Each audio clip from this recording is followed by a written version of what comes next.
Today is another podcast day. We have David Gaz. He's the founder of a small bit is a small business Bureau of Small Projects. bureau of small projects. The Yeah. Bureau of Small Projects, not the Small Business Bureau. That would be pretty cool though if he was. The Small Business Bureau. He'd probably Well, give the, us some the money. name's kind of designed to give that impression. Our clients are all small businesses, startups, and nonprofits. No And way. so we Yeah. wanted a name that kind of spoke to those people. And then I know everybody's looking for shorter names and all of that, but let me tell you, the long name is the way to go.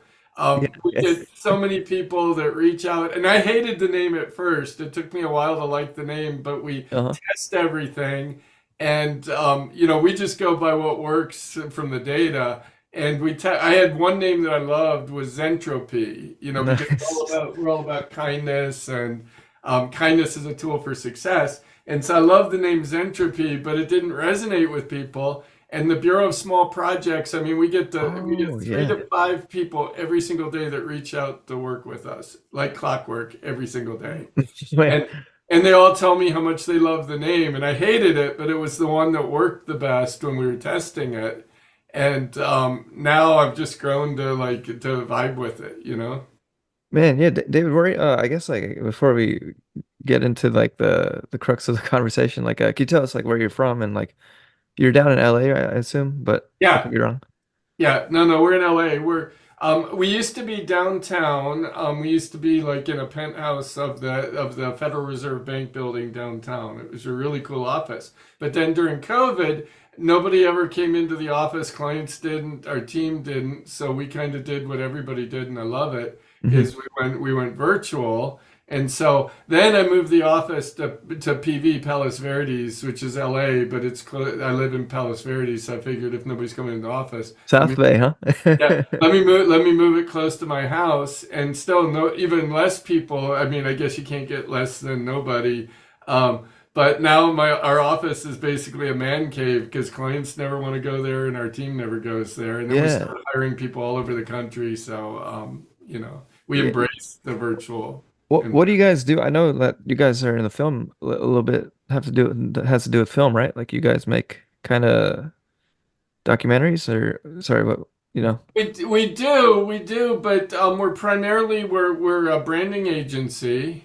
Oh, I okay. can tell you where the film comes from because my experiences with film, but the agency is much, much more than that. Although we do commercials, we do explainer videos, we do a lot of video work, some documentary work. But we're primarily a branding agency. This is probably a good time for me to just kind of tell you about Yeah. ourselves.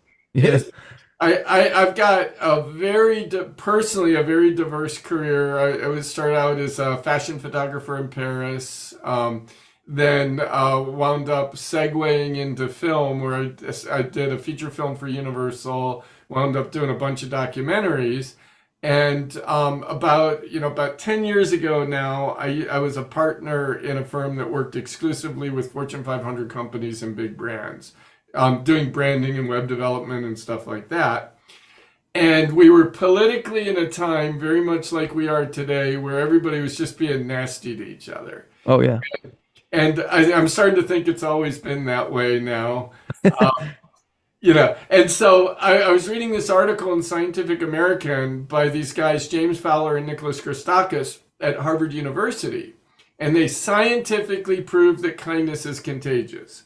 Mm. That if I do something nice for you, you'll do something nice for four more people. And each of those four people will do something nice for four more people, and so on and so on. And this is guys from Harvard University, so they're really smart and it's scientifically proven. This isn't like, ooh, send your vibes out to the universe and it comes back to you stuff. This is hard science that if I do something nice for you, you'll do something scientifically proven for four more people, and then each of them will do it for four more people, and so on and so on.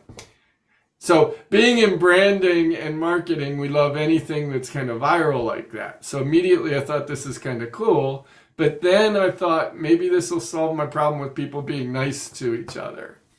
Yeah, and And you got that is that the film? It's was it a film or was it like yeah, the the the poster. poster. Yeah, Yeah, what we did is gosh, maybe this will solve my problem with people being nicer to each other. So I used the resources I had at my disposal, which were considerable, and I produced a feature-length documentary called Kindness is Contagious, a film all about being nice, but more importantly, the benefits of being nice. And the thing that was really cool when we interviewed all these scientists, because we were lucky, James Fowler and Nicholas Christakis agreed to be in the movie, and then they introduced us to people at Yale and Stanford and all these other really smart people in the realm of kindness. And the thing that became abundantly clear is all the data said that this nice guys finish last thing is totally bogus. Yeah, That yeah. nice people, believe it or not, on average, make more money than not nice people, and that surprised me. They have better jobs, which didn't surprise me because who hires jerks? Uh, You'll be they, surprised. People, jerks have their way of finding their way into that office, you know. yeah, but once you find out, I don't know about you, but I hire people I like. I don't There you hire go. people I don't like. Maybe you're different, but most No, of the no. time I know they want to We hire got that in people. common, They man. sometimes find out they're jerks, but then they usually don't last too long. Yeah, yeah, yeah. So well, you guys created that documentary? How did you do that? Yeah. Well, we just called up. We had producers because my old firm, we produced a lot of video content, ads, and stuff like that. And so I had one of our producers just reach out to James Fowler and Nicholas Christakis, and then they agreed to be in the documentary. It was originally going to be a short, and then they introduced us to people, and we wound up interviewing all these cool people, and it became a feature-length film. And then because like all of the benefits of being nice, one of them is you freaking live longer too. Nice people actually live longer than not nice people. So Mm. being an entrepreneur, to get back to like what you do, being an entrepreneur, I thought, I wonder if there's companies that use kindness as a tool for business success. And so we interviewed like Silicon Valley startups, and that brought in that changed the whole course of everything when we started doing that. But Silicon Valley startups, healthcare organizations, nonprofits. And here's what came around to the Bureau of Small Projects was because when we interviewed these people, people whose day job was making the world a better place, I started to get jealous. Hmm. My day job was sucking every last penny out of people's pockets so they could buy stuff they don't need, like designer shoes, electronics that are going to go obsolete, very soon. Yeah. Um, and so I started to get jealous. My son was born around the same time, and I thought, what could I do to make my day job be making the world a better place? And so what I came up with was what if I taught the people making the world a better place how to suck every last penny out of people's pockets, but put it to use for good for the benefit of mankind. And so that's what the documentary is about. Well, we interviewed him through the documentary, but when I met him, I got jealous. So the Bureau of Small Projects is about that.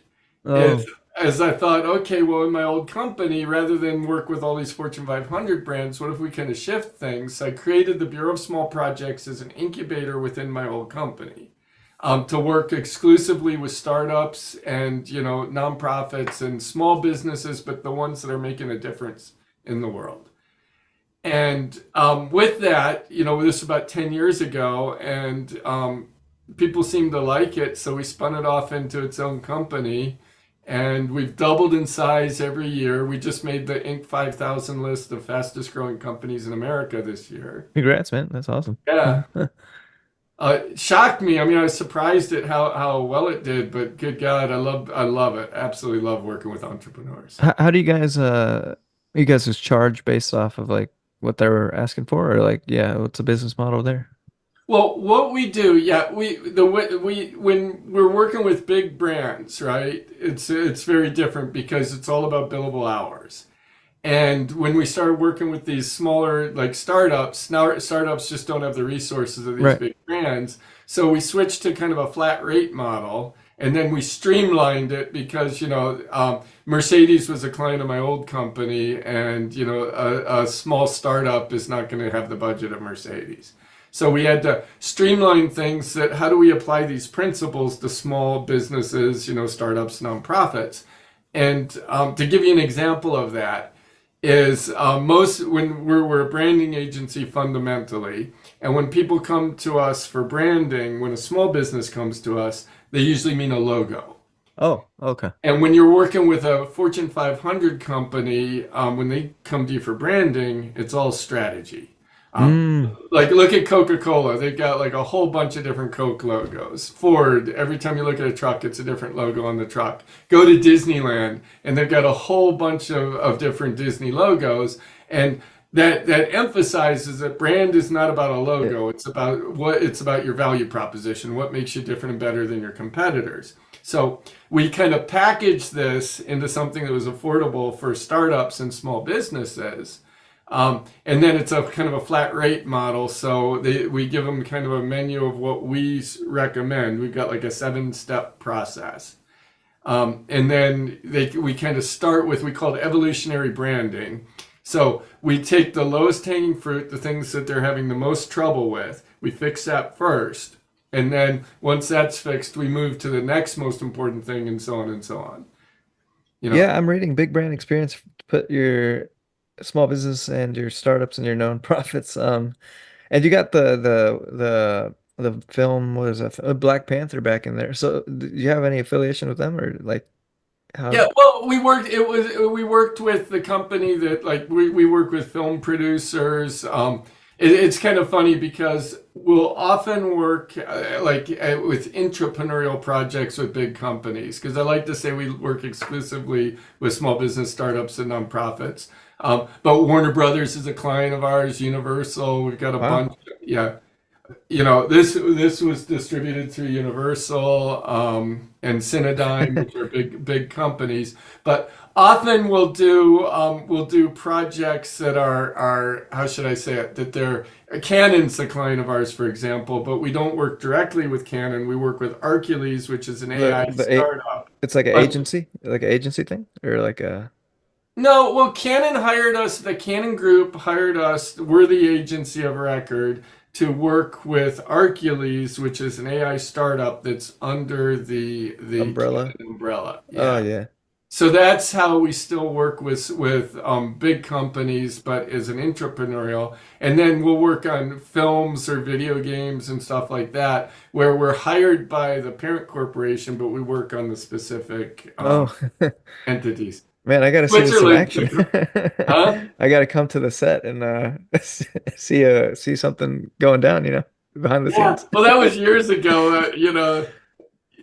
Chadwick's gone now, unfortunately. So R.I.P. to I Chadwick, yeah. don't. Yeah, so they're gonna have to do a different guy for Black Panther now, I guess. But Michael B. Jordan made his way in there too, huh? He's in that film.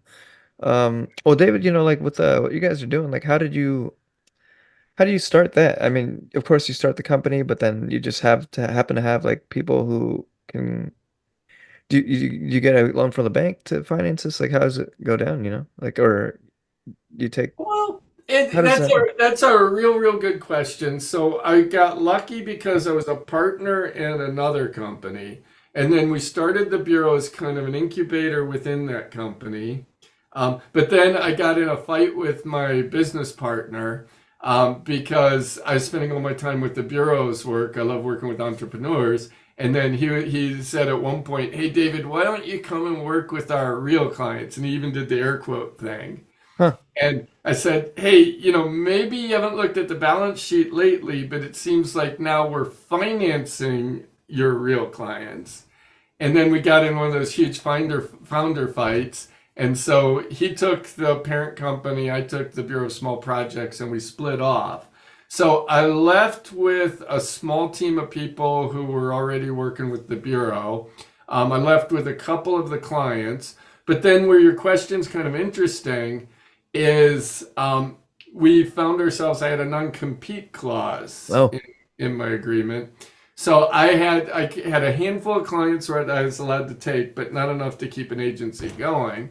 So I had to find like a whole new set of clients for the bureau. And so what we did is we created kind of an attractor. And Uh-huh. this is what we do for our clients now is we use branding to create an attractor for clients. something that lures clients to our business. This we like to practice what we preach, And you ask other businessmen, successful businesses, how do you find all your clients? I used to ask them that all the time. And they'd say, "Oh yeah, our clients just come to us. It's all referral, all word of mouth, right?" And BS. Referral and word of mouth is important, but that's not how you grow a company. You need three things to grow a company. You need new clients Yeah. all the time. You need repeat clients. Your existing clients have to keep doing business with you, which means you have to be awesome all the time. And then referrals. But if you don't have those three things, you don't grow as a company, in my experience. Uh-huh. Uh-huh. So we create what we do for our clients is we create attractors. We create an environment that brings clients to our clients, and we practice what we preach. So when we started the bureau, we took all of these things we were doing again for Fortune 500 companies, and we said we're going to do it for ourselves. And so we create an environment using ad channels, different ad channels. I mean, it's like LinkedIn, it's Google Ads, Meta, we use listing sites. We got dozens of these ad channels. Right. And then what our methodology is, and this is like a superpower once you understand it, is we first learn about our competitors. And when we started out the bureau, that's what we did. We looked at who our competitors were in this space. You look at what they do well, because you have to be at least as good as they are. You look at what they do poorly, because that's where opportunity lies. And then the key to everything is you need to articulate what it is that you do differently and better than your competitors. Hmm. And that's a brand. A brand is, if you can, is the ability to articulate what you do differently and better than your competitors.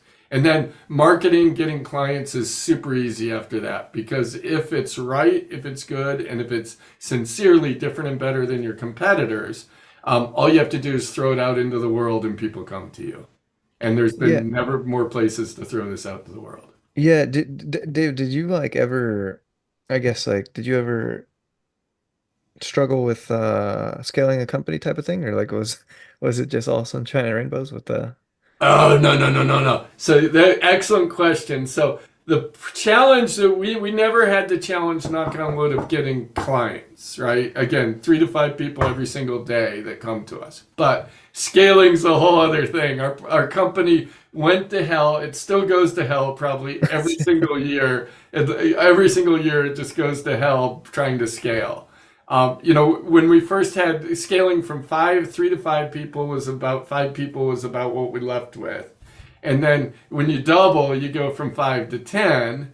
And then, that's not too bad. 10 to 20 starts to get really, really challenging, because uh-huh. hiring 20 people, good people, in a year or less is a lot of work for good people.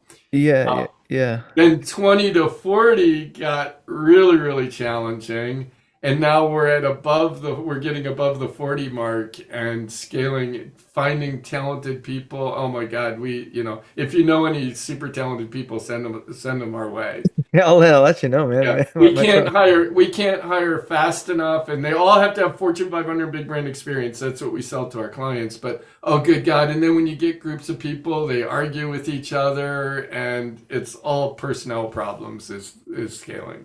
Yeah, man, I've thought of that about that often. I think like with that like do you ever find that like yeah, going back to the balance sheet analogy, like the expenses are gonna do you ever get nervous about rising expenses and like you don't know like if this is gonna Dude, you have no idea. The first time it went to hell, it was like a $10,000 problem. oh shit. Then oh, that was like, at the time I said, oh shit. Second time it went to hell, it was a $50,000 problem, right?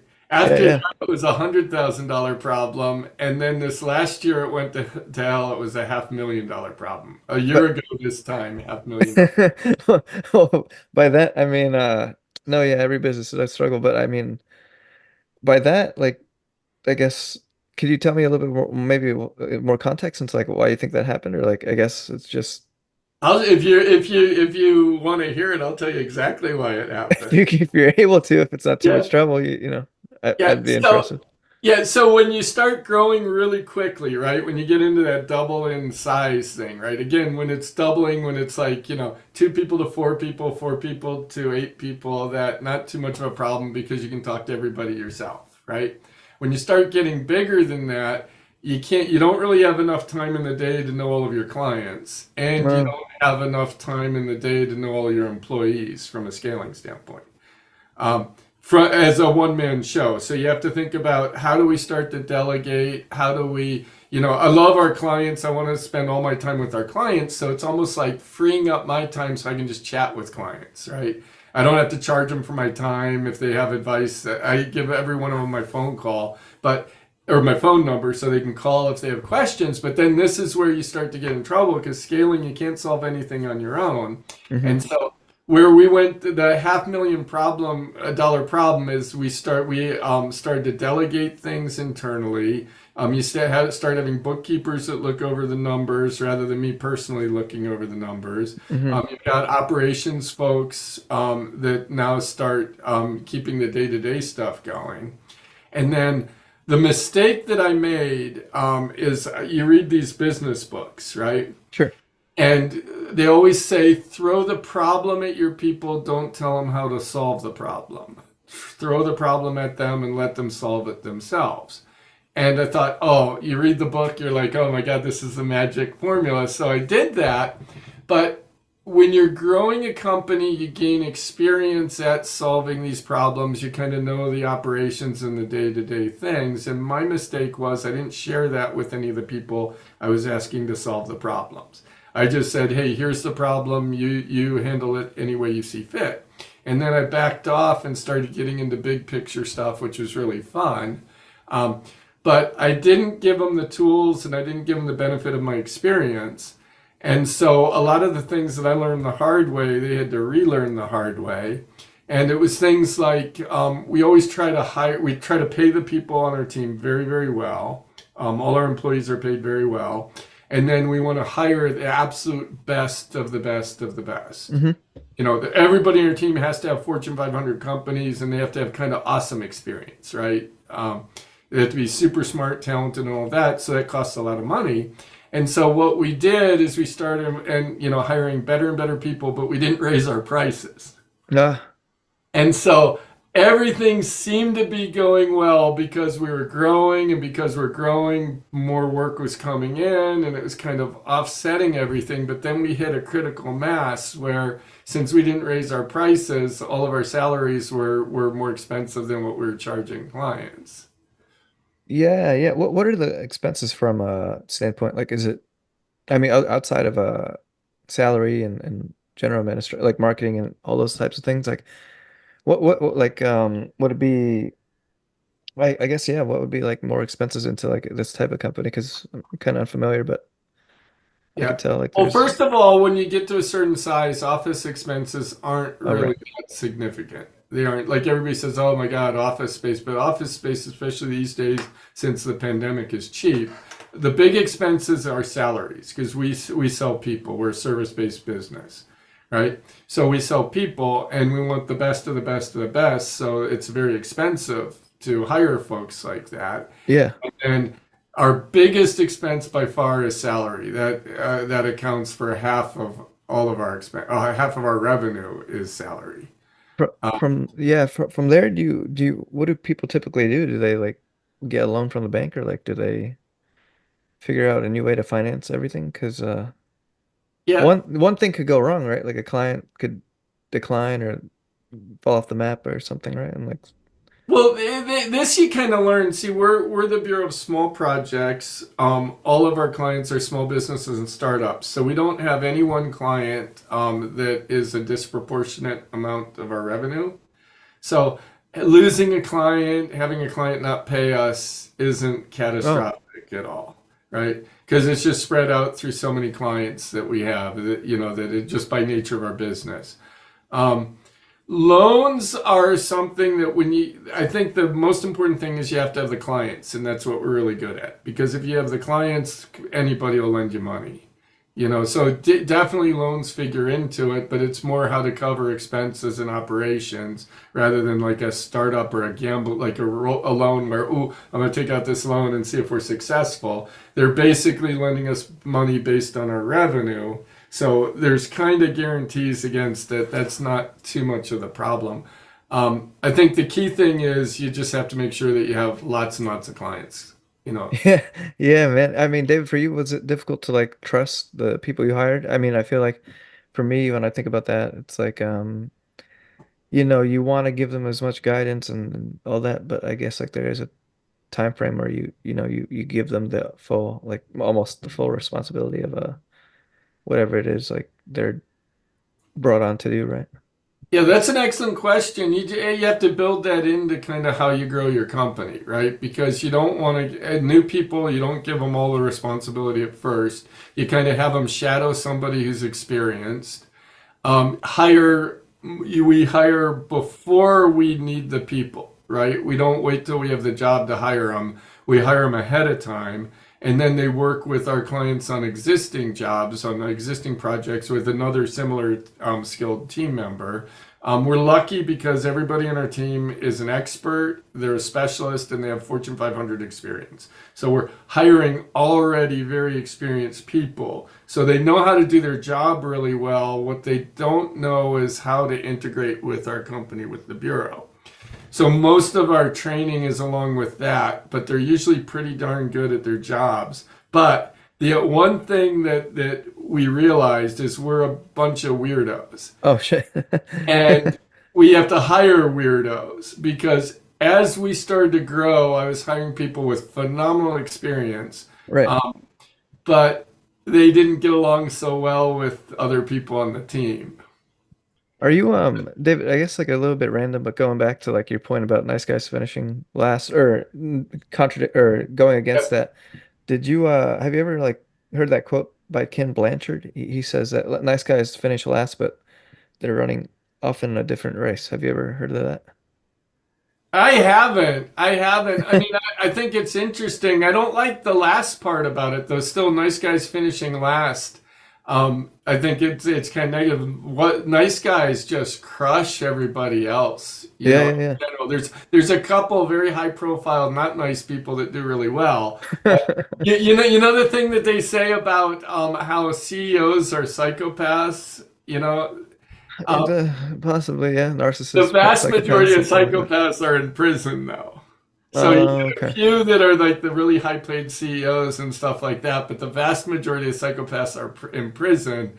And the vast majority of people doing well are actually the nice guys. I mean, I'll send you a copy of the film. You should watch it. Yeah, is it like something that's like is it on YouTube or is it like something that I'd have to download? Like what like Yeah, I'm just that's why curious. I'll send you a copy because we got really good distribution. Cinedigm Uh-huh.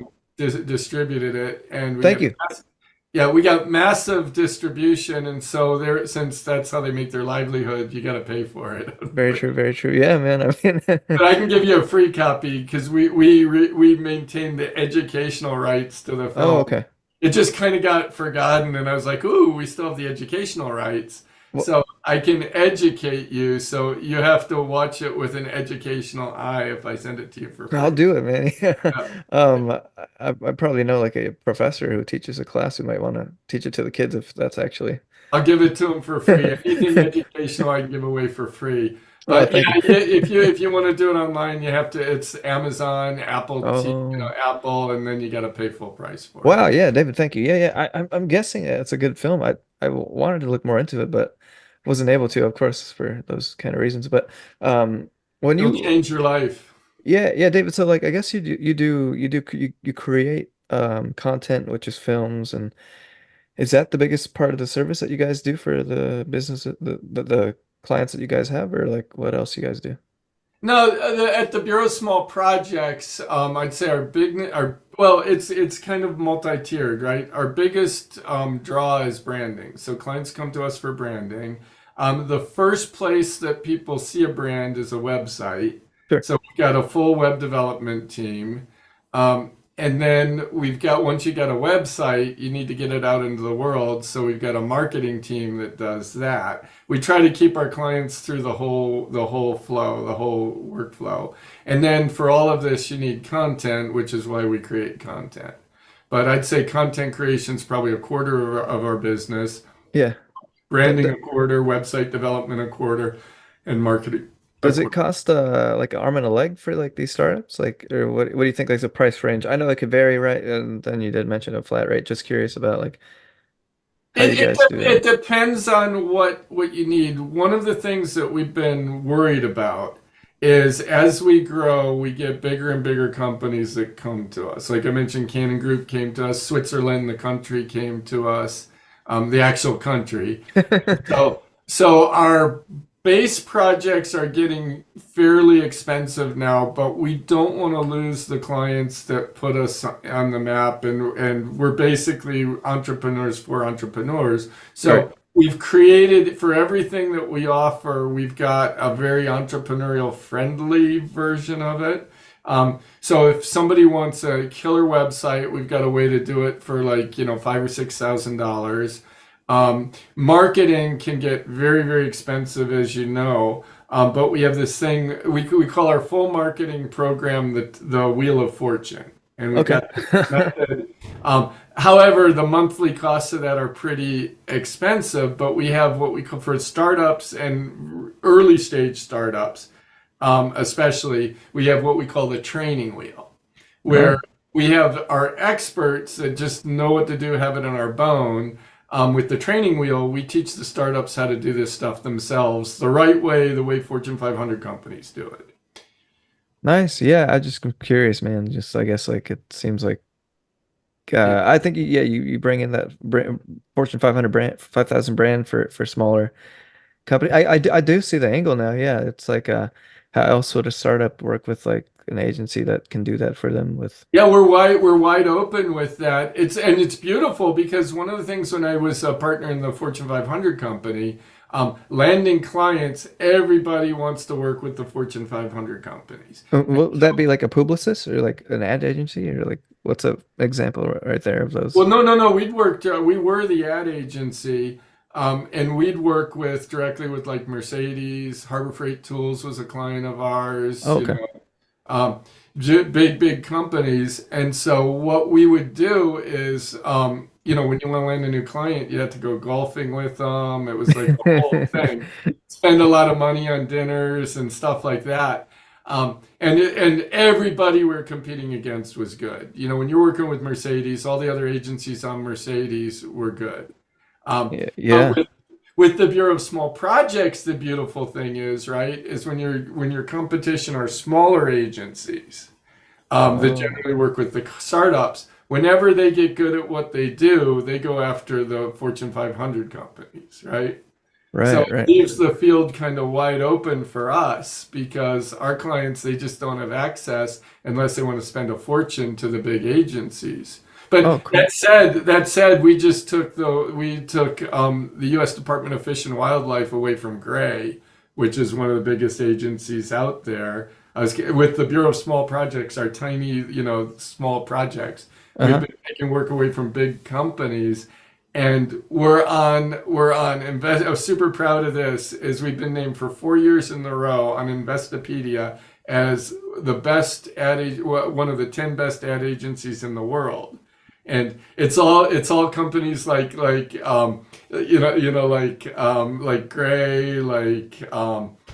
what's Ogilvy and Mather, all these big agencies, and then us. Mm.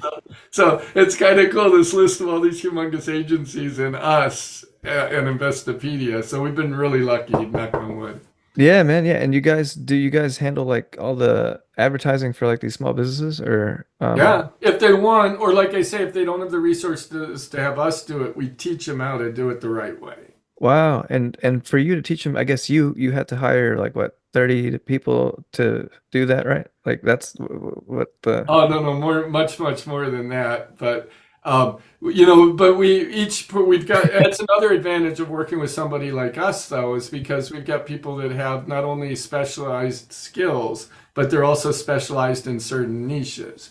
And so Oh, what we would do, I'll give you an example. So Sure. what we would do, we've got one of our clients, fantastic people, but they don't really like the wheel. What the Wheel of Fortune is we've got these four different posts that go into marketing, right? First is strategy. You have to apply those strategies to the ads. You have to apply that strategy to the website and the website pages.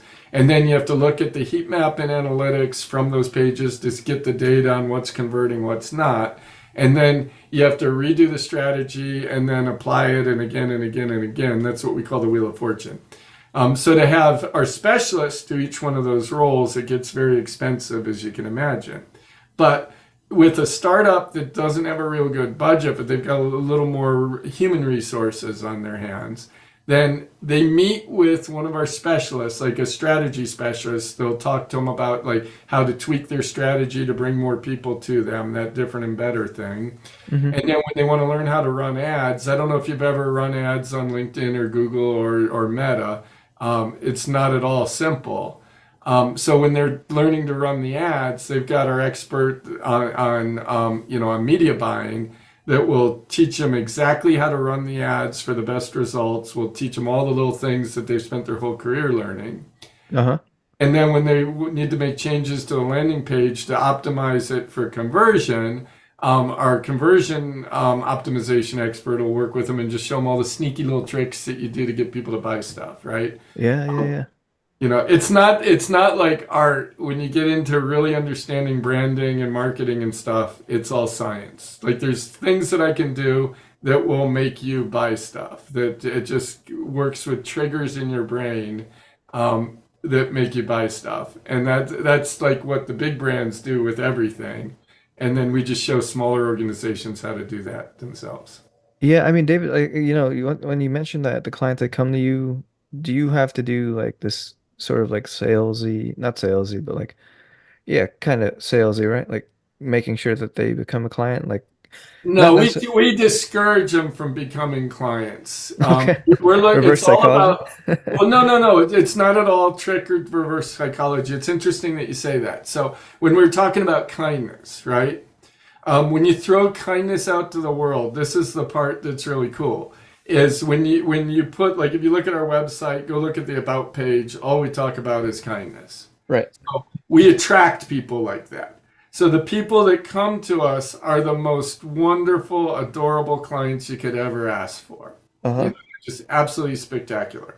And so when somebody reaches out to us, and it's interesting because we tried a cold outreach just recently to see if all this stuff worked in cold outreach, Uh-huh. and it was so difficult to talk to the people that came. It worked like crazy, but the dynamic was different because the people that just come to us on our website, they're just like super nice people, and they're like, "Oh my God, we love what you do. Would you Right. have any time to squeeze us in?"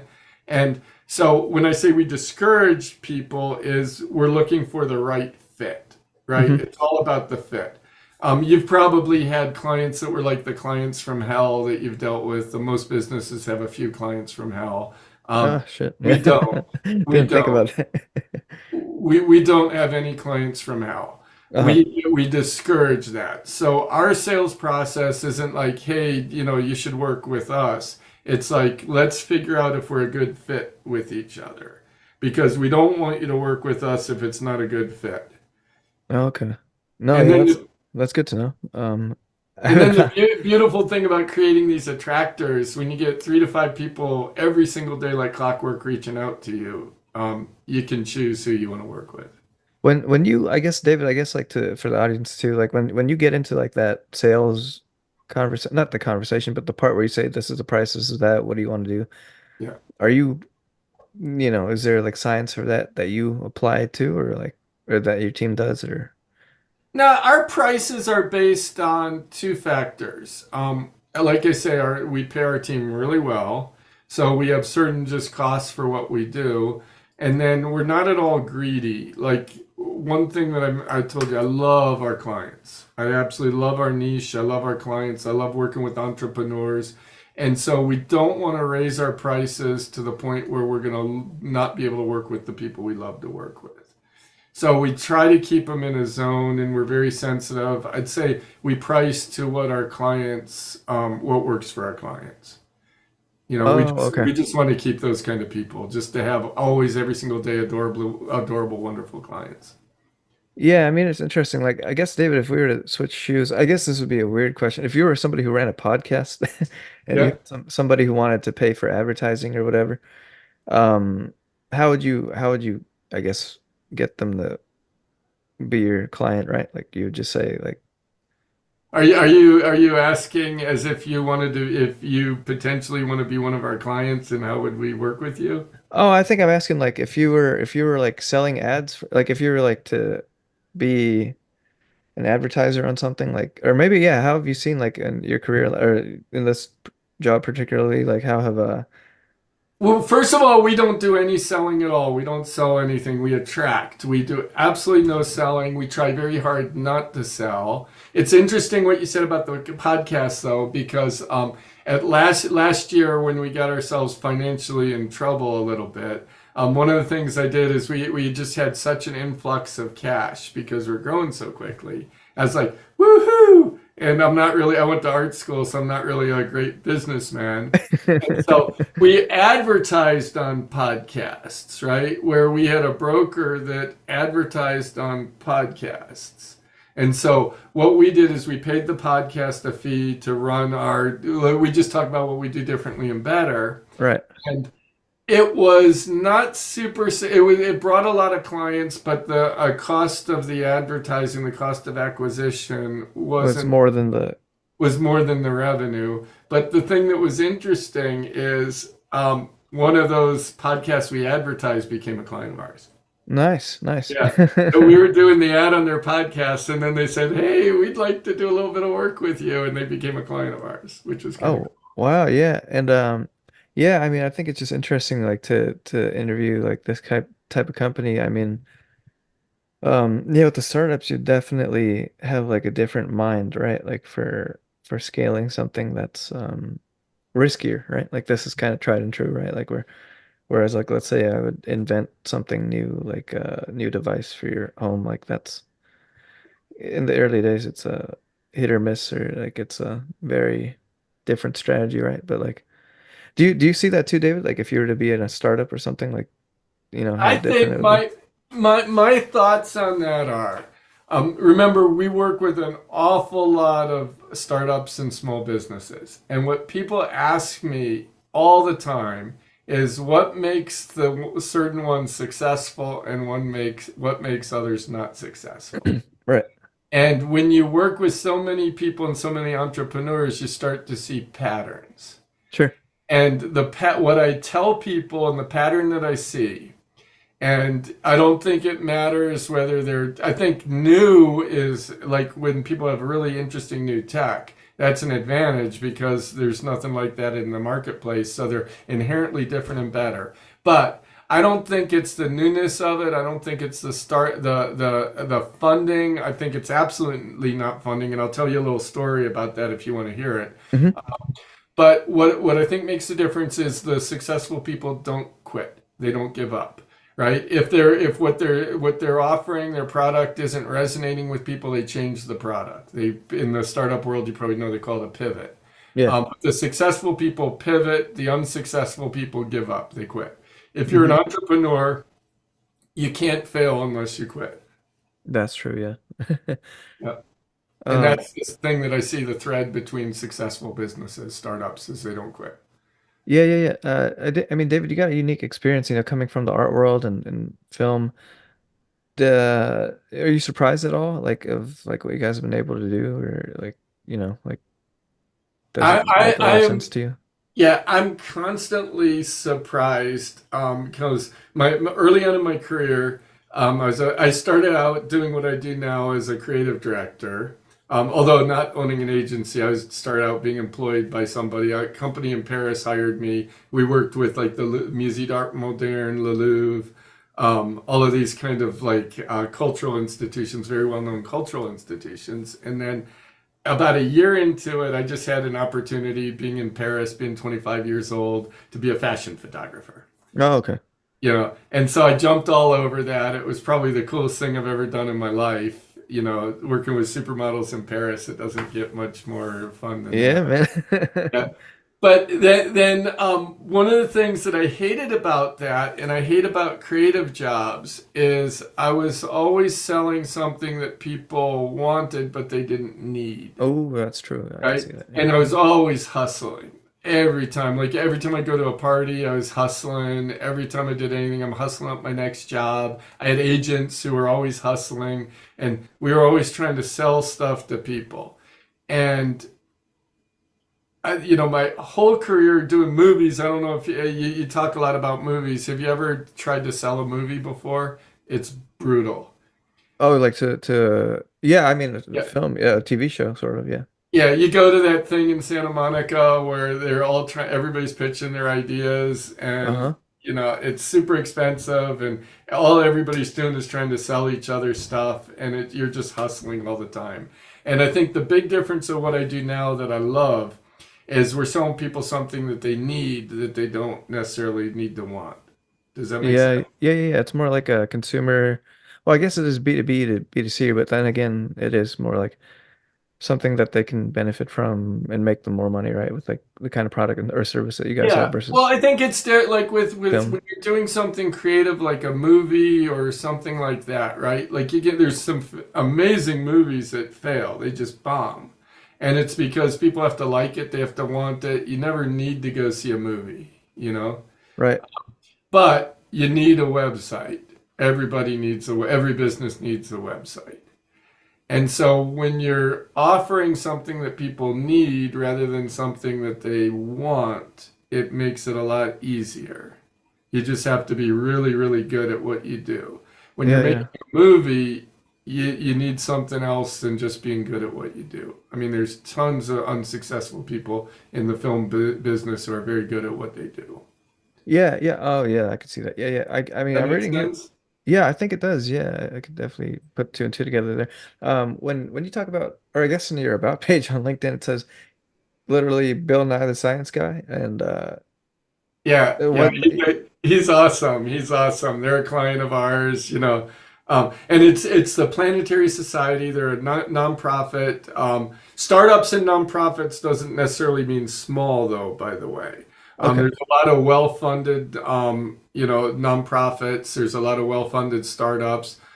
Peter Thiel sends us business and stuff like that, and you can imagine those guys have a lot of money. You work with Y Combinator, don't you? I met the guy who is the CEO of Y Combinator. Mhm. Yeah, I mean, I've interviewed a couple people who've been backed by Y Combinator, so Yeah, to some extent. we've done a few Y Combinator companies, and they tend to be pretty well funded. The Y Combinator company. And you don't film them. You don't necessarily film an ad for them, right? You film No, they come to us for branding, right? So branding. when they come to us, usually it's and like again, small businesses think it's a logo, and then we bring the big brand thing, and we tell them it's not at all a logo. It is your what makes you different and better. It's all strategy. Uh-huh. But usually, like Y Combinator came to us for strategy, and then we build a website for them and all of that stuff, and then. We've got a few unusual ventures in San Francisco, sends us some portfolio companies. We've got a handful of VC firms that Man, send. that's a thriving business then, Oh, it David. is. Well, no, you want to hear the story? Is we early on, right? Like probably a year after I left my old company and the bureau was on its own.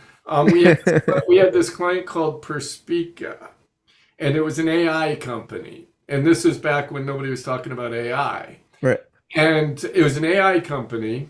And we worked with them probably, I don't know, 3 or 4 months. And then they got bought by Oracle or Uh-oh. App Dynamic, which is an Oracle company. Yeah, And yeah. so these guys that I would talk to, like you and I are talking, all of a sudden they're like $100 million and riding around in Ferraris.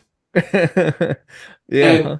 And so what they did is they kind of attributed their success to what we did for them. I think in some ways, I think it was just luck and the timing all came around at the right time, but they believed that it was what we did that attributed to their success. So they told all their friends.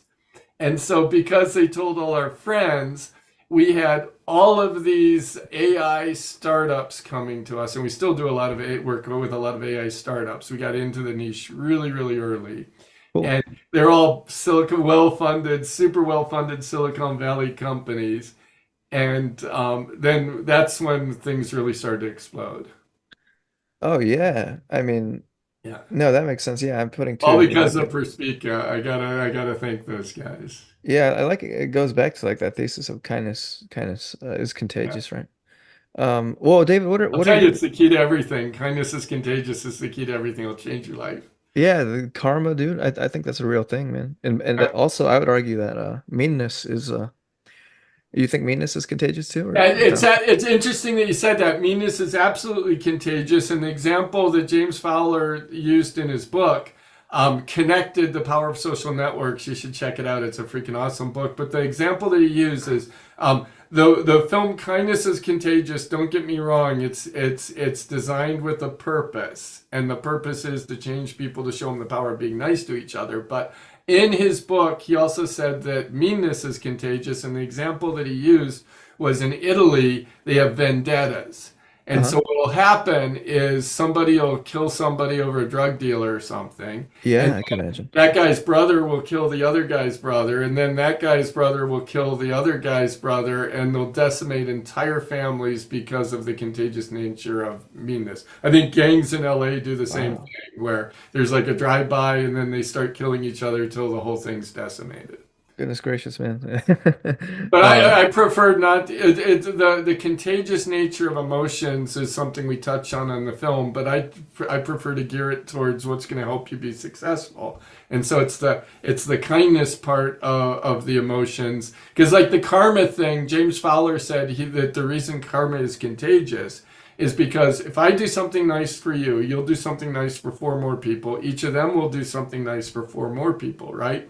But generally, they're people in your vicinity. So there'll be people that you know, people that you're friends with. sure. So they start doing the nice things for people that are real close to you, and then those people start amongst the four as you. And Yeah. so all of a sudden, that one act comes back to you like fourfold, fivefold, tenfold because of that one act of kindness. Well, David, let's jump into that. I like your I like that whole concept. Like, what would be like something nice for somebody? Because I think like, so much of life right now is work from home, and you're kind of wondering what can I do to be nice to somebody when I don't even see that many people. I mean, I guess this is kind of my truth, and a lot of people, I guess like in California, it seems like what could be doing something nice for somebody is what I'm trying to. What would you I say don't, would I be? don't know. It's like there's so many Opening the door things. for a girl or like something like that, right? Well, I'm going to tell it for first of all to get the list. Google kindness.org, Sure. also a client of ours. They're Okay. the leading authority on kindness. And they've got a whole list that gets big, humongous list on nice things that you can do to people. But since your podcast is on entrepreneurship, I want to tell you a little story about how kindness is contagious in entrepreneurship. Okay. So when I was in Paris and I was just a kid, and I found myself all of a sudden being this fashion photographer, and I was like, gosh, how do I do how do I do business? How do I get this whole thing going? I never studied photography, so I didn't really know other than a camera. You just point at something, it takes pictures, right? Um, but I just found myself in this situation, and then the vast majority of artists I found, and I still find today, they kind of undermine other people. And they're like, oh, I'm the only one that knows this, and they don't tell them who their clients are. They never tell them their secrets. They don't tell them how they got started. Some Yeah. people, there's some very Yeah. generous people, but I find that artists tend to be very possessive of their clients, and it might be because work is so hard to come by that they kind of cherish it close to their heart. And it was always like that. When I was in Paris, you had to hustle all the time for work. However, I got lucky because there was a few photographers. One of them, Pierre-Yves Golovec, a French guy, so probably people won't know him here, and it was a long time ago. But he was a very experienced photographer, and he took me under his wing. He showed me how he got clients, He showed me how to run a business. He kind of taught me all of the things that I needed. Just was super, super kind and generous with his information. And Yeah. my career exploded because of this guy. And then he would also, with clients, he'd talk to clients, and you say, buying a cup of coffee for somebody at Starbucks is often the pay it forward thing. By the way, Catherine Ryan Hyde, that wrote the book and the screenplay for the film Pay It Forward, narrates our film. I was Um, just reading that. Yeah. Was yeah. that film, was it in theaters or was it more like a private screening or like No, it was in theaters. It was delivered, it got huge distribution. So it was in theaters. It got video. It was on, the only one that we didn't show it on was Netflix. It was everywhere else. what year did it come out? I'm trying to remember. I might have seen it. Look, the yellowness looks. I think it was 2011 was when it came out. Oh, okay. I was a young teenager back then. And you directed I it? hope you saw it somehow. Maybe that's why you're such a nice guy, is because it trickled down and you It saw the could be. film and No, I think I was raised that way, but but I think it's just the right thing to do. Like I think like a lot of the time you can definitely see that people are out to use you to make money for themselves, or like I could definitely see like it's capitalistic or at yeah. least like But selfish. Pierre-Yves Skovac, he would talk to clients and he'd say, "Hey, I got a client. I was telling him about your work. Would you want to go talk to them? They'd love to work with you, right?" And he was one of my competitors, but he'd tell clients about me. And that's when you say, what are the nice things you can do for people? You can tell people about other people, Yeah, tell them yeah, how yeah. awesome they are. And I got a lot of one thing that struck me is he and my career grew very quickly, and we became kind of colleagues at the same level eventually. And we came up against the same project with the same client. Uh-huh. And the client mentioned that they were also looking at my work. And Pierre-Yves, what he told the client, he said, "Oh my God, I feel honored to be in the Oh, wow. same group as David Gaz. His work is awesome. I feel honored to be in the running with David's work." That's what he said. He badmouth me at all. He totally built me up to the client. It's a lesson that I do for other people to this day. I learned from somebody just wonderful like him, but those are the kind things and he wound up landing the client anyway. Man, that is like a oh my gosh, that's like a new level of thinking, you know. I think like Yeah, if Apple and Amazon were working or Apple and Google were trying to land a client, uh let's say they wanted to buy a new AI startup or something, they would yeah. badmouth each other, I bet, you know. Yeah, I well, mean, I could be think wrong. a lot of people do that, but I've found the opposite. Like, web development is probably the most frustrating part of the business that we deal with, right? There's nothing fun about web development. Nobody wants to do websites. There's no fun in doing a website. And generally, our client, it's where everybody badmouths everybody else. Every other web developer says we're horrible and stuff like that when you get on it. Clients always come to us and say, "Oh, good God, my developer is horrible. They screwed up my whole thing. They stole all my money." It's just where all of the cattiness in our industry is all around web development for some reason. Oh And gosh. what I've found is whenever we get in that situation, I never badmouth one of our competitors, right? Hmm. And I believe this. I say, web development, there's nothing fun about it. Often the people that get in trouble, it's because they're underfunded with their web. They bid too low for the project, and then they just don't have the resources to finish it properly. And I said, I don't want to criticize anybody because I haven't walked through in their shoes. I don't know what they go through. I don't know what challenges they've been presented with. And Yeah. then and so I never badmouth anybody. And then usually the people that are competitors are always like, "Oh, the bureau sucks. They do horrible work, all this stuff." Man. And every single time we land the client. That's awesome, man. And I Yeah, I think think I think by not bad mouthing, you treat everybody with respect. I think that's a as powerful way to land clients too. wow, man. Yeah, I'm still impressed with like all these clients you have, like Bill Nye the Science Guy, like this AI start, all Dr. those people. Pimple Popper. Fuck. Yeah, yeah, Yeah. man. Yeah. And you tell me you don't even sell to them, right? You just We you don't be nice sell to them, we right? no, we don't sell to anybody. They come to us. It's all about finding out are they a good fit. We just chat with them, are they a good fit, and we tell them, we really don't want to work with you unless you're an awesome fit because you got to work with other it's like some of the stuff's gonna suck, and do you want to work on sucky stuff with people you don't like? It's all about the fit. Yeah, man, I could definitely tell. Like, so, okay, a couple questions here before we get out of here. But uh, yeah, when you're, I think like so much of business is perception is like, yeah, get them to buy, right? And that's how you. But you really just like I think back. honestly these days that's a terrible strategy. Uh-huh. We've got a way of doing LinkedIn, and it's funny because I don't know about you, but I must get 100 people on LinkedIn every single day trying to sell me stuff. Uh-huh. And every time I see the message is more than 3 or 4 lines, I just delete it, right? Because I Yeah, sell me yeah. something. Yeah. I think that nowadays cold calling, people are just like you see right on your phone, spam, it's a cold call, you don't recognize the address. Uh-huh. I think selling is, we're at the end of sales, right? I think just the way the world works, there's so many people out there trying to sell stuff that if you're amongst the people trying to sell stuff, it's dead. What you need to do is identify what you do differently and better, get it out to the world, and then they will come to you. And like LinkedIn, what I was saying, LinkedIn is what we do on LinkedIn that's super effective is we do outreach, but we don't sell. We say, hey, I love what you're doing. We look on the Sales Navigator and we find we find businesses that might be like the kind of people we'd like to work with. We like biotech.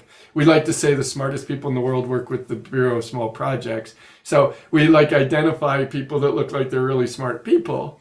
And then we send out a message to them just saying, hey, we love what you do. We'd like to see if we add value to each other's network or something along those lines. Man, I No like that. selling. We just want to say hi and get to know you and be part of the same network. And then we just tell about ourselves on our LinkedIn page, Sure. right? Fortune 500 big branding experience put to work for small businesses, startups, and nonprofits. And then I'll tell you, when we do that, we get tons of people that reach out to us and say, hey, we'd like to work with you. And I tell them, listen, I want to be clear, we're not trying to sell you anything, right? We aren't trying to sell you. Oh, no, no, we still would like to talk to you about a project. And so I think selling is dead. Whatever you do, don't sell. It's going to it's miserable. It feels awful. And you're right, man. And it doesn't work anymore. Yeah, it is painful. Yeah, it is miserable. I think like sales is kind of like Now, yeah, but sales then is dead. You just have to be really, really good at what you do now and get it out to the world, what but it is that you're good at. there is that moment, right? You guys email them the contract and or I guess ask for wire instructions, things like that, right? Like that is Yeah, part but of that's not sales. it's That's not like you, sales. you need a contract to do business with somebody. So after you decide, hey, we want to work together, you agree on a price, create a contract, but that's not sales. Yeah, yeah, yeah. Okay, so like a couple quick questions here, David. I'm really fascinated by this conversation, but when you made the film, right? Like you guys you produced the film, is that correct? Yeah. Um, what does that mean? Does that mean like you know you organized everything and financed it out of your own Yeah. pocket and all that? Yeah, I had a really bad film experience. I've had a crazy, crazy life. And I got after I was very well known at the time, back when you were a kid, as a photographer, and then everything went digital at one point, and you probably came in after everything was digital. But I was a photographer when people were still shooting on film, and when it all went digital, it decimated our profession because when we were doing it on film, the thing that nobody ever talks about is the reason they would pay us insane amounts of money. I get $10,000 a day to shoot for people. And the reason they were doing it is it was an insurance policy. They Mm. weren't paying so much for our talent. They were making sure that the shoot went well and that the film was, that my friend Pierre that I was telling you about taught me that. But Yeah. what they're really paying for is for, a shoot could cost $250,000. And if the photo came out blank, they wasted their $250,000. So they would pay us unseemly amounts of money because it was an insurance policy. Then when digital came about, you didn't need the insurance policy because they'd see right away on the screen if it looked good or not, right? And so prices plummeted. So I had the dumb idea, as I said, gosh, I'm shooting for Levi's, and we spent $250,000 on a 1 day shoot. I thought, how hard could film be? How hard could be making a movie? Turns out very hard. Uh-huh. And so, because I was well known as a photographer, Universal, they did a film with me, my first film. They talk about, the 3 film packages. And so I put up $1 million of my own money on that. And then we had all these investors that were invested in the film. And it sucked. It was a horrible film. Mm, And it all went to hell. I lost $1 million of my own money. goodness. Our invest. I mean, I was lucky at like 30 years old to have $1 million in the first place. I mean, um, that's another story. But losing $1 million is tough. And then when you lose investors' money, they get all mad at you and they call you up all the time. And Yeah, wow, man. David, yeah, thank you for sharing that. Yeah, that's yeah. probably not a thing you like remembering, but yeah. Actually, after the fact, it was horrible when it happened, but after the fact. But anyway, what I was getting at is by the time that I went into documentary films, the prices were much lower, the production costs are much lower. And so with this one, because we had a really successful agency, I just used the agency to finance the whole film. Man, you're really fascinating. Yeah. And trust me, it's much better if you pay for it yourself. When other people are paying for the film, Yeah. it's so stressful, it's not even funny. Yeah, yeah. I guess like yeah, investors they make their money back from like they own part of the film, right? Like that's what it Yeah, is. and that's the other advantage when you do it Yes. yourself, you own the whole thing.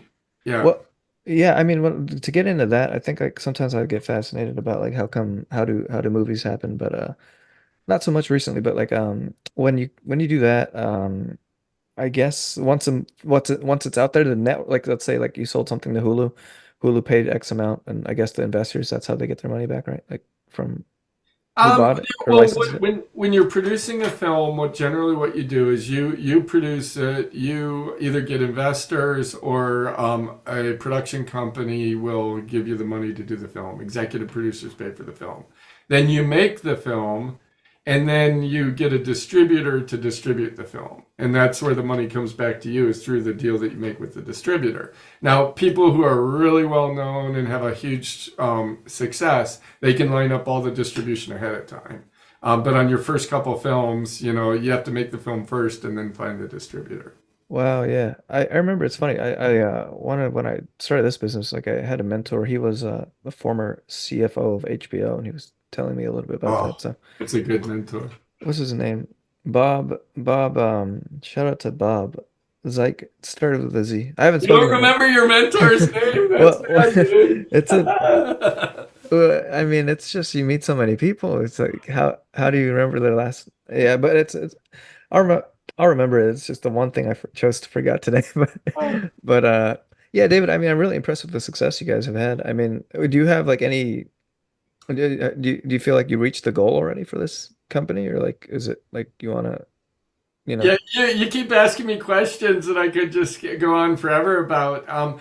People ask me about goals, and it's funny because we got somebody to book these podcasts for us. Oh, got it. Oh Yeah, yeah, and so I've been doing a fair amount of these podcasts lately, and they always ask me what the goals are. right. And I'm not a goal person at all. I'm a path person, right? I never have a goal, and I think goals. I've been thinking about this a lot. Yeah. Um, and I always I think the path is more interesting than a goal because I think if you go for a goal, you don't see all the opportunities that lie around you. And my next film that I'm getting ready to do is all about luck, right? Oh, There's this guy called Richard Wiseman, and he did one of the coolest experiments that I've ever heard of in my whole life, which is why I want to do a film on it. And what he took was 200 profoundly unlucky people and 200 profoundly lucky people. And he said, I'm going to figure out what makes them lucky.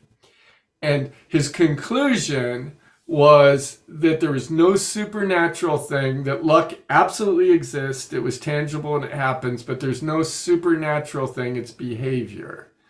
And what the lucky people do is, I'll give you an example. There's one experiment in his book where the lucky people are always looking for opportunity.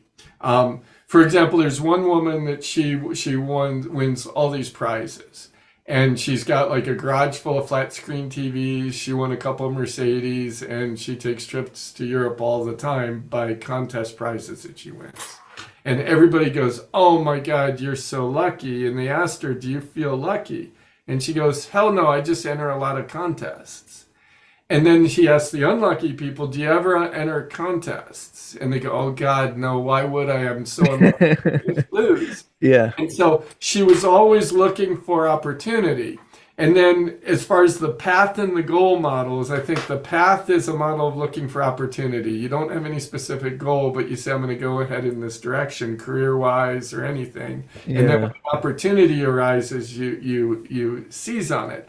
And one of the experiments in this book that made me think about goals is, and you've probably heard about this experiment. They had people who they brought into a room and they gave them all a newspaper. And they Okay. said, "You got 10 minutes. I want you to count all of the photos in the newspaper. And anybody that in the 10 minutes that gets the correct answer, we'll give them $20." Hmm. And so all of the people went in the room, and then about a whole bunch of them, about half of them, after the first few minutes, they got up and said 427 photos. Congratulations, here's your $20. And then the other half was in there well past the 10 minutes and never got the right answer. And the reason being is in that newspaper, the headline said there are 427 photos in this newspaper. And the people who were the path people who weren't looking to the goal to count all of them, they just kind of looked through the newspaper first.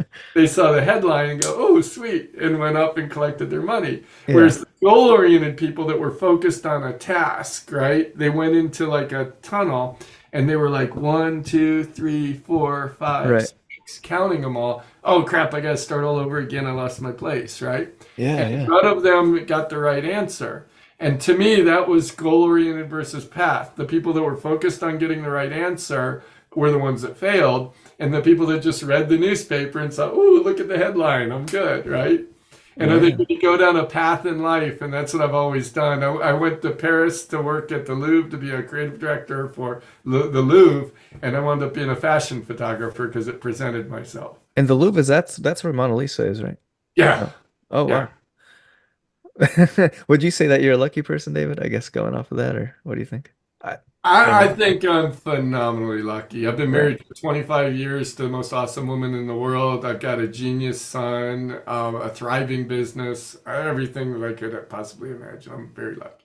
Man, no way. Yeah, and definitely, you know, I feel like I'm on the same boat too, but not with the kids and not with the, but about the luck concept. I think like, Well, I think you're the same sort of person, right? You're always looking for opportunities, right? The way yeah, you have yeah, a mentor, the way you've described things by reading your site, it looks like you're doing podcasts, you're meeting all these really cool people. uh-huh.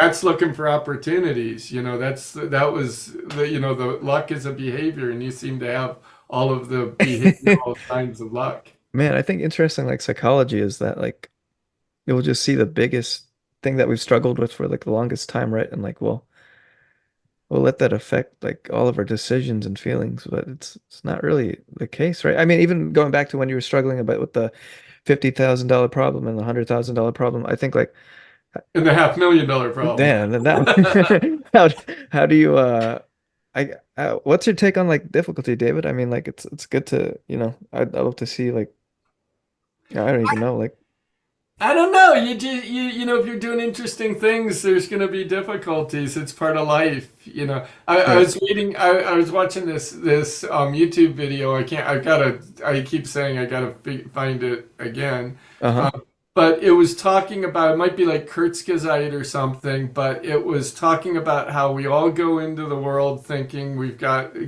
do things a certain way. Yeah. You go to high school, then you go to college, then you get married, you buy a house, you have a career, then you retire.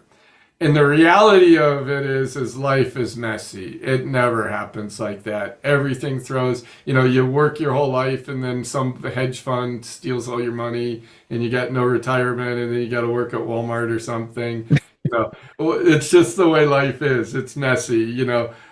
You work really hard till you're 50, you get a divorce, and you have to start all over again because your ex-wife gets half of everything or all of everything that you have. You know, Hmm. that's the way life is. It's not at all like we're taught that it's planned out. And so with that comes all sorts of problems every single day, and I think you just deal with it as they come, you know. Yeah, yeah. I dig that. Dave, let's get to the last couple questions here. If you could have a dinner with anyone in the world, kind of like how Warren Buffett does that auction, um, would you have somebody that you'd want to meet that, to pick their brain? I don't know. I'm a path person, so Yeah. I don't really identify the person. But since you met Warren Buffett, I'd go to dinner with him. Yeah, yeah, yeah. Who wouldn't? He's got a couple Yeah, years in him. And yeah.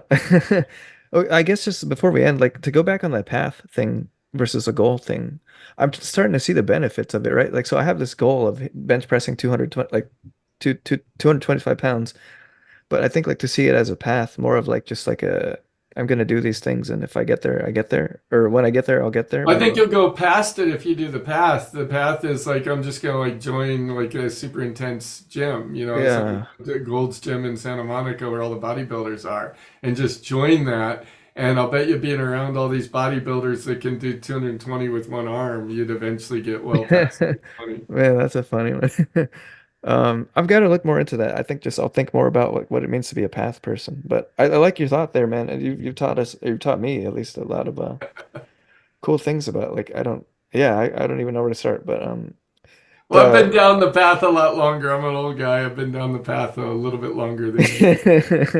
man, so second last question, David, is do you think like entrepreneurship is an art or a science?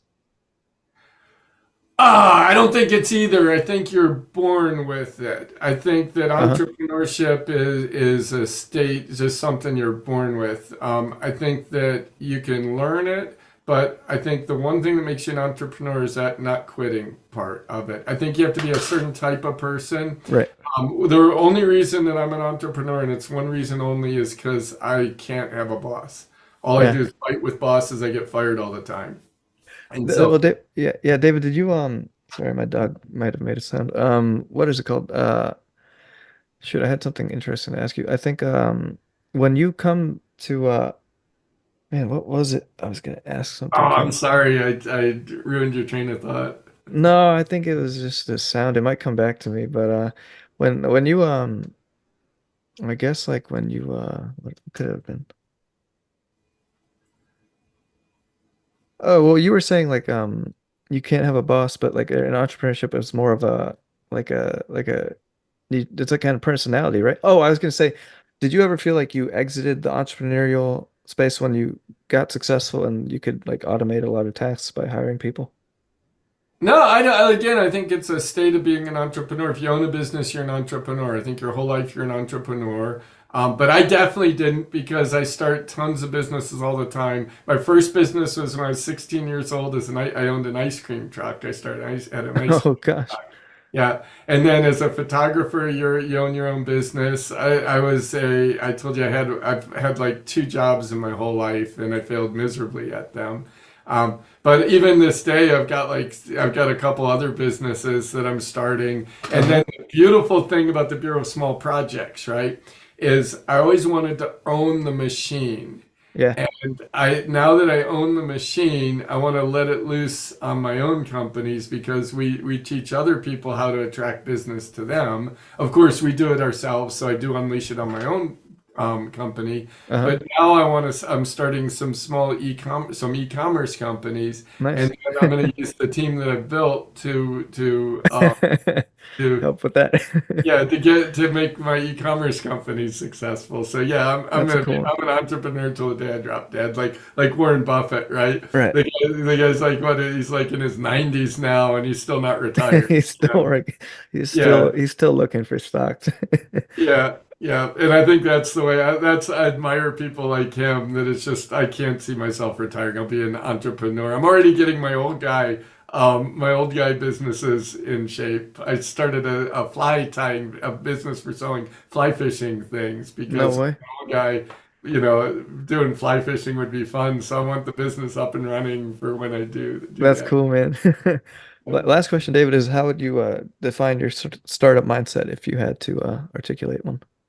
The startup mindset is, as I mentioned, don't ever quit. The mindset is being never ever quitting, right? Hmm. The only way you can fail as a startup is to quit. That's the only way, right? Get clients, always get clients, and don't quit. The rest figures itself out. Nice, nice. Well, David, it's been a pleasure having you, man. I kind of surprised myself. I didn't think of the conversation would just feel like a regular conversation than the interview, you know? Yeah, I don't know. I just kind of roll with it. I hope I didn't eat up too much time. We're gonna do this for Not a at half all, man. hour. Not at That's all, man. an I hour think and a half. I would even say it's a lost art to have conversations with people, don't you think? Like, have you noticed that with like technology or like, it, Yeah, I think I'd like to is see that it. true in the society? Maybe not for your life, but like Not in in the my world? life, but I think I like to think that it's a pendulum and it's going to come back, right? I think we Oh, kind of lose touch with stuff and then it comes back. Kindness is the same way. It was one of the guys in the film. I think it was James Fowler that said that the kindness is like a pendulum. That the society goes to everybody be kind of unkind and kind of like today, yeah, yeah, everybody's being really mean to each other. But then the reaction to that is everybody gets sick of everybody being mean to each other, and they're like, "I'm tired of that." And then the pendulum swings back, and then everybody becomes super nice to each other. And I think conversation is the same way. We're starting to reject things like Meta and Twitter and stuff like that. People are starting to question it. My son, my 12-year-old son, won't touch Facebook. That's a boomer platform, he says.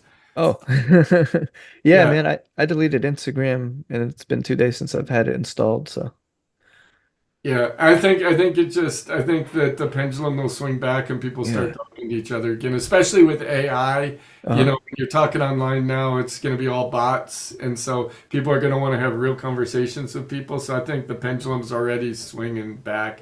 Disinformation, you see anything online, you don't even know if it's true. That's true. But if you Yeah, talk to yeah, somebody in person, you can tell, right? So I think yeah, yeah. Well, David, thank you so much, man, and you have a great weekend. By the way, if anyone's listening, how do they get in touch with your work or this project, the Bureau uh, of Small Projects? yeah, any combination. We happen to be very good at SEO and all of that too. So any combination, Bureau, small and projects, any combination of that, Oh, you'll get okay.